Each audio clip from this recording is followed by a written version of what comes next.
was done. This time I meant it. There were several moments in my life when I found myself contemplating the trip to the other side, but last time I had called the suicide hotline and decided to give life one more try, or not this time. This time, I was truly ready to die. I felt completely at peace with my decision. The scratchy fiber around my neck felt oddly comforting after slipping the rope over my head. The forever necklace, I thought. A dark little joke just for myself. The rope was tied to a metal loop drilled into the ceiling truss, ensuring I wouldn't fail. I'd never been so determined to accomplish anything in my life the way I was today. The old wooden chair I stood on creaked and groaned a mournful protest as I lifted my foot, ready to step off. One deep breath, and I could let it all go. Then someone knocked on the door. I froze in that position, one foot on the chair and one foot off, wondering with a sudden twinge of anger who the hell could be knocking on my door. I spent every last dollar I had to rent this remote cabin where I could spend my final weekend in beauty and peace. The intrusive sound boomed again through the empty house, obliterating my illusion of peace. I slipped the rope back off my neck with irritation and watched it swing back and forth. Don't go anywhere now. We're not done. I told the rope before stepping off the chair and heading downstairs, ready to berate the inconsiderate person who ruined my nearly perfect moment. After squinting through the peephole of the solid wood door, I saw a gangly man wearing a black hoodie with the hood pulled up tightly over his head. A sharp black beard with speckled gray poked through the hood, and I could see a pointed pale nose, but otherwise, his features were largely hidden. The man was looking down but swayed side to side on his feet impatiently, sending another spark of irritation through my clenched jaw. He knocked again, louder this time. Against my better judgment, I pulled the squeaky cabin door open. He didn't seem to be leaving on his own, and my sudden anger took control of my arm, which reached forward and pulled the door open. "What do you want?" I asked rudely, not even considering the normal pleasantries. "Good evening, sir," the stranger said a little too nicely. As he lifted his head, I could see he had black combed hair matching his fairly well-groomed beard, a bit of gray mixing in with the dark black, a little dash of salt in the pepper, if you will. My car broke down about a mile down that dirt road, and I was wondering if I could use your phone. The man felt like a used car salesman with his fake, almost painted-on smile and voice that sounded rehearsed. "I don't have a phone," I told him coldly. It was a lie, of course. While my cell had no service, there was a functioning wall-mounted phone in the kitchen, the older type with a cord connecting it to the wall mount. "Oh, I'm sure you have a phone. All the cabins up here do," he told me with his wide, aggravating smile. "Not this one," I said shortly, ending the conversation and wanting him gone. I started shutting the door when he stuck his foot in the doorway, preventing me from shutting it all the way. "It'll only take me 30 seconds, then I'll be gone." Anger spiked in me when he blocked my door with his foot, and I thought about slamming his foot with the door. Instead, without even giving him a response, I pushed him away from the door and slammed it shut. I heard the click of the deadbolt before I even knew I was locking it. I stood there for a minute, bewildered by the event. A twinge of guilt struck my gut. Maybe I should have helped him. The timing was poor, sure, but how was he supposed to know my grand plans? But at the same time, why should I help the guy anyway? Nobody had ever lent me a helping hand when I needed it. That's just how this cruel world works. Nobody gives a shit. And who puts their foot in someone's door? After staring at the door for some time, maybe a minute, maybe 15, I walked back upstairs and peered out through the window to make sure I was alone. He was gone, but I hadn't seen him leave. A strange uneasiness crept over me, for things weren't going how they were supposed to. I checked all the windows, looking for the weirdo. Nothing. So I made some quick tea. One last cup of tea sounded nice, and I pushed the strange encounter out of my mind. It was time to find my peace again. I realized the sun was now starting to set over the nearby mountain peaks. Why not watch it? This would be my last sunset, and it sure was a stunning one. I pulled a cozy recliner chair to the large upstairs window. Brilliant colors of orange and pink filled the sky. The clouds were broken up, creating the appearance of a large, beautiful pathway over the horizon. My beautiful pathway to the afterlife had presented itself, and it was time. It was time to take the path laid before me. I realized I was standing back on the chair but didn't remember deciding to get back up. I once again placed the rope over my neck, already positioned so I was facing the sunset. At that moment, I was completely at peace with my death. I started to take that step, and there was knocking at the door. This wasn't the customary 3 or 4 knocks followed by waiting that had invaded my peace before. This was loud, panicked knocking that startled me so badly I almost fell off the chair. It seemed ironic that I was about to willingly step off the chair, but the next moment I was fighting for balance to not fall. The loud knocking continued. Once again, my beautiful, peaceful moment had been shattered. I removed the rope and went over to the opposite window to see who the hell had screwed everything up. This time, it was not the hooded weirdo standing at the door. It was a girl. She had long dark hair and appeared to be about my age, maybe a little younger, and she was terrified, crying and panicked, knocking repeatedly and taking constant looks back over her shoulder. This time, I wasn't overcome with anger, but a deep concern as I ran down the stairs to the door. As I approached, I could hear her pleading for help, still pounding on the door. The second I opened it, she pushed herself in, slamming the door behind her and locking it. Wah, I started asking, but before I could finish my question, she slammed into me so unexpectedly I let out an oof. But to my surprise, she pulled me into a tight embrace. Never in my life had I felt anybody hug me as tightly as this crying girl was squeezing me right now. I hugged her back, squeezing her just as tight. What's wrong? For sure, long dark hair complemented those beautiful green eyes in a perfect sort of way that reminded me of the sunset. They were a shade of green I had never before seen, almost as if it was a new color that hadn't been discovered until this girl was born. For a moment, I lost myself in her eyes before the exasperating reality slapped me back to the situation at hand. He killed her. He killed Jess. Confusion quickly turned to a pit deep in my stomach at what she said. What? Who? Who's Jess? I asked her, still holding her tightly. He came to the door, she started, barely getting the words out through her sobs and deep breaths. He asked to use the phone, so I let him in. But he had a knife, and the girl burst into uncontrollable sobs and buried her face in my shoulder. She didn't finish, but she didn't need to. The truth of the situation crashed down on me. The same guy who knocked on my door earlier had visited another cabin, and this woman had watched her friend get stabbed to death. I wanted to panic the same way she was, but knew with certainty that she needed me to stay calm, or at least seem calm. I quickly walked her into the kitchen, grabbed the phone with hands so shaky I nearly dropped it, and dialed 911. 911. What's your emergency? Yeah. My name is Dean Johansson. There's been a murder. It felt weird to say, and a weird fear struck me that maybe the voice on the phone wouldn't believe me. What's your address, sir? The quick professional voice responded. I gave her the address of the cabin I was staying at. Thankfully, it was on a card by the landline phone. I asked the girl for the address where the murder happened. She didn't know, but she managed to tell the operator her name was Sarah and the victim's name, as well as a description of the killer. Okay, sir, please lock the doors and stay inside. Emergency responders will be there in about 30 minutes. The phone lady told me in a matter-of-fact tone, as if this was a normal Tuesday call to it. 30 minutes. What do you mean, 30 minutes? I asked with deep exasperation. There's a murder on the loose. I'm sorry, sir. That's the closest law enforcement to you. You're in a remote area. In those last words, I could finally hear a tone of emotion, a sadness that she couldn't help. Before I could respond, there was a loud knock on the door, making us both jump. Sarah cried out loudly, and I dropped the phone. I signaled to her with a single finger placed over my lips, knowing full well that whoever was at the door would have already heard her cry out quietly. I walked to the door and nervously looked through the peephole. My heart slammed into my gut at the sight of the man who stood on the porch. It was him, the hooded car salesman asshole, but now his face and beard were splattered with blood. I need to borrow your phone. The man yelled in a Hunj sing-song tone, his fake nice replaced with a manic and insane tone matching the crazed look in his eye. Boom. He kicked the door hard, shaking it, but it held strong. Ray ran to the kitchen to grab my own knife. Sarah was already holding one.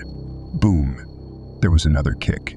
We stood there, terrified and not knowing what to do. I braced for another boom, but there wasn't one. It was silent. You go upstairs, I told Sarah decisively. I'll stay down here just in case. I'd come out here willing and prepared to meet death. Sarah didn't deserve that, though. I had only just met her, but I felt a genuine desire to protect her. If this is how I went, At least my death had meaning now. I was fine with death, but if he came in, I could at least try to take him with me. Sarah nodded, her eyes wide and shocked, and she headed up the stairs. Just as she crossed the final step, the window of the sliding glass back door exploded as a large rock blasted through. I ducked instinctively as shards of glass rained down on me and looked back up to see the man climbing in through the large broken window, smiling with an expression of adrenalized mania. I grabbed an ugly vase off the nearby end table and threw it at him, grunting with every ounce of strength I could summon. It missed terribly to his left, shattering on the cabinet to his right. With the knife still in my hand, I picked up a wooden chair and charged at him with bravery and confidence I had never felt before. The chair legs hit him square in the chest and face, catching him off guard, but it felt like hitting a brick wall. The recoil of the collision pushed the chair back into my chin, and we both were knocked to the ground. I looked over to see him already getting up, but within distance, so I slashed at him with my knife, aiming for the neck. I missed again, but still slashed through his face, sending a splatter of blood, but he barely flinched. He immediately slashed right back at me, putting a deep cut into my upper chest. I rolled backward, struggling in a panicked frenzy, trying to get to my feet. Before I was up to my feet, the chair hit me hard in my face and knocked me back to the ground. I staggered back up to my feet, despite the black spots from the hit to my head, noting the taste of blood in my mouth while the knife slashed past my throat, narrowly missing me. I started punching and slashing wildly in a frenzy, overcome with an unfamiliar rage that perhaps had been waiting for years to be freed. I admit that I don't know how to fight. I'd honestly never needed to before, but something was working. I connected at least once more with the knife, slicing a fresh wound on his shoulder. He was backing up, and then naturally, I tripped. My knife clattered on the hardwood floor. I rose to my knees, reaching for the knife, but was knocked down from a hard kick to my side. Every last molecule of oxygen in my lungs was expelled from my body with a disgusting grunt. I tried to breathe and regain myself, but only found an excruciating sharp pain in my ribs from where I was kicked. The man stood over me, a triumphant sneer on his face, ready to bring the knife down on me. Suddenly, I didn't want to die anymore. As the man started to bring the knife down, a chair crashed into his upper back and head, splintering with impact. He cried out in fury as the knife fell from his hand, and he fell to his knees while I rolled away to lengthen the distance. I saw Sarah's wide-eyed face looking down from over the loft banister. She had thrown the chair that had kept me from getting stabbed right there on the floor. It was the chair I had been standing on when Sarah arrived. "You fucking bitch," the man yelled out, already back on his feet and armed. He started running to the stairs with his knife hand. Sarah was screaming as he seemed to forget about me and set his predatory sight on her. Her scream sparked a new sense of urgent adrenaline, and I found myself picking up my knife and running after him despite the pain. Sarah was backed into a corner, holding her large kitchen knife in front of her in both fear and bold defiance, while the intruder looked for his opportunity to make his move. He slashed at her, missing short but causing her to flinch badly before he could take a follow-up shot. I slammed the knife square into his upper back. The blade penetrated the right of his spine with a dull sound accompanied by a horrific crack that must have been a rib giving way. The man collapsed to his knees while I pushed into the handle of the knife, trying to drive it deeper. He let out a roar of pure rage and pushed back against me. I tried to drive him to the ground, but he was stronger than I, even with the knife in his back, and was able to struggle to his feet. While this was happening, I saw Sarah running through the door with my rope. Instantly, I understood her plan. I wrapped my arms around his waist and arms, clasping my hands in front to trap his arms at his sides. I squeezed as tight as I possibly could as Sarah slipped the noose over his head. He was fighting violently now, and I struggled to restrain him. I held on as tight as I could, but the grip of my hands was starting to slip. Sarah was hurriedly tying the other end of the rope to the banister with shaky hands. With a sudden burst of strength, my grip failed, and the killer broke his arms free and lunged at Sarah. I charged at him, putting my shoulder into his side like a regular rugby player, pushing him toward the banister. Sarah jumped into the fight as well, throwing her weight into him. Together, we put all the remaining energy we had into one final push, knocking the killer over the banister and off the loft. The rope caught. With an audible crack, his fall was broken as was his neck. Both of our knots had held. The body swayed gently over the living room, suspended by a noose tied to the banister. My noose. Sarah and I sat outside, waiting for the police to arrive. We had walked out there, or rather, she had awkwardly helped me. After the moment was done, all the physical pain came crashing into me at once. She was holding a bathroom towel over the deep cut in my chest, which was bleeding profusely and soaking my once white shirt in crimson. Whereas the cool mountainous air started bringing my body temperature to a reasonable level, she broke the awkward silence, addressing the elephant in the room. The elephant being the noose that had been hanging in the bedroom. "Were you going to?" she asked, her voice trailing off. "Yes," I admitted, looking down at my knees. I didn't need her to finish the question. I knew what she meant.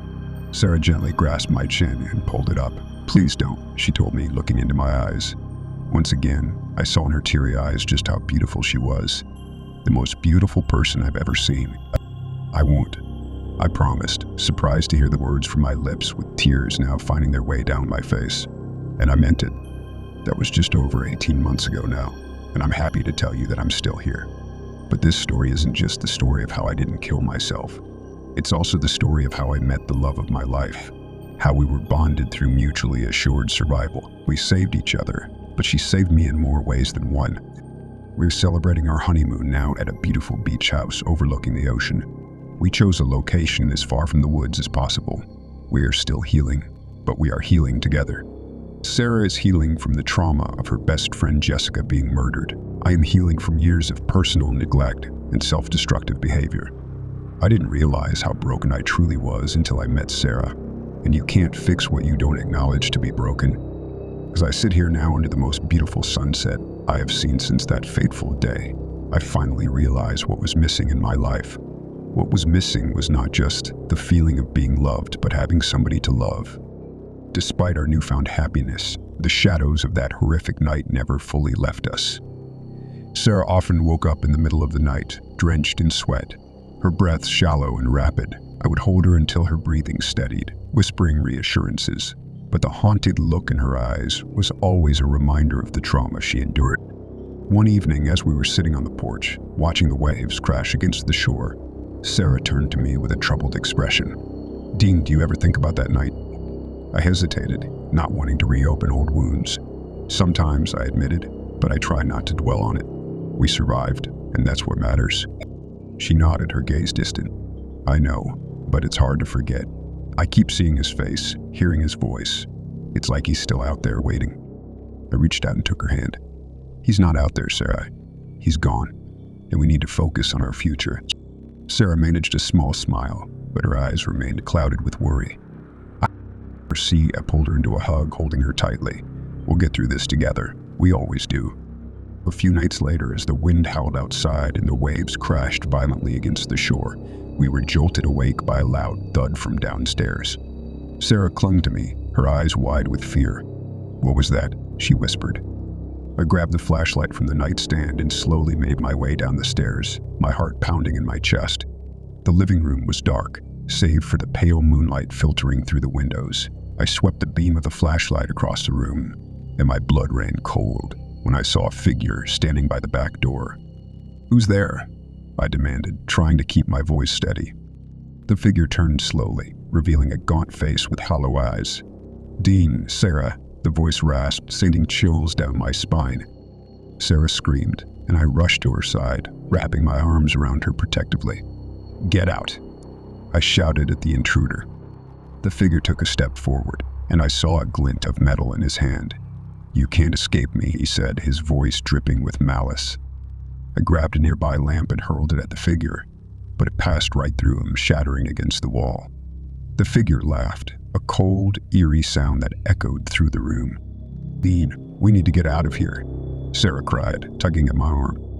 We bolted for the front door, but it wouldn't budge. The figure was getting closer, his eyes fixed on us with a predatory gleam. Desperation surged through me as I looked around for anything we could use to defend ourselves. "Upstairs," I shouted, and we raced up the stairs, slamming the bedroom door shut behind us. I pushed a dresser in front of the door, hoping it would buy us some time. Sarah was shaking, tears streaming down her face. "What do we do now?" I took a deep breath, trying to think clearly. "There's a window. We can climb down and make a run for it." She nodded, and we hurried to the window. I pushed it open and helped Sarah climb out onto the ledge. Just as I was about to follow, the door burst open with a crash, and the figure lunged at me. "Go, Sarah. Run," I shouted, shoving her off the ledge and into the bushes below. I turned to face the intruder, my hands trembling but ready to fight. For a second, you've sneered, raising the knife. "You can't save her, Dean. You can't even save yourself." I grabbed a chair and swung it at him, but he dodged it easily, slashing at me with the knife.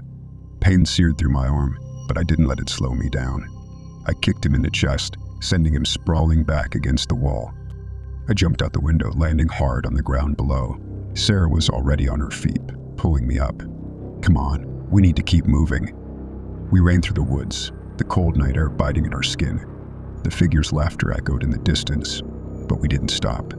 We couldn't stop. After what felt like hours of running, we finally reached a small, abandoned cabin deep in the woods. We stumbled inside, panting and exhausted. I barricaded the door with whatever I could find, while Sarah sank to the floor, trembling. "Dean, what if he finds us?"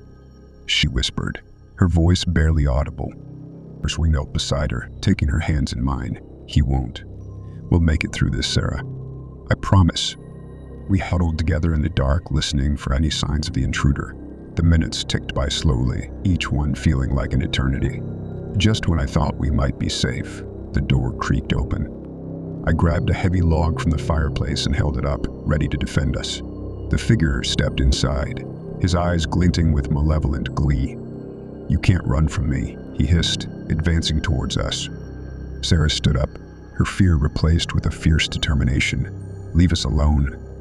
The figure laughed, but it was cut short by a loud crack. I swung the log with all my strength, hitting him square in the head. He staggered back, clutching his head, and I didn't stop. I hit him again and again, until he collapsed to the floor. Sarah rushed to my side, her eyes wide with shock. "Is he?" I nodded, dropping the log and pulling her into a tight embrace. "It's over. He's gone." We stayed there for a long time, holding each other and letting the reality of our survival sink in. When the first light of dawn broke through the trees, we knew it was time to leave. As we walked back to the main road, I felt a strange sense of closure. The shadows of the past had finally been vanquished, and we could move forward without fear. 18 months later, Sarah and I were married. We moved to a new town, far away from the horrors we had endured, and started a new life together. The nightmares still came sometimes, but they were fewer and farther between. And each time they did, we faced them together. We bought a small beach house, where we could watch the sunsets and feel the ocean breeze.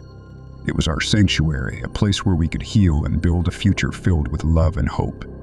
As I sit here now watching the sun dip below the horizon, I am filled with gratitude. I am grateful for the second chance at life, for the love I found in Sarah, and for the strength we discovered in each other. We may have faced unimaginable horrors, but we emerged stronger, and our bond is unbreakable. I finally understand that life is not about avoiding the darkness, but about finding the light within it. And with Sarah by my side, I know that we can face anything together.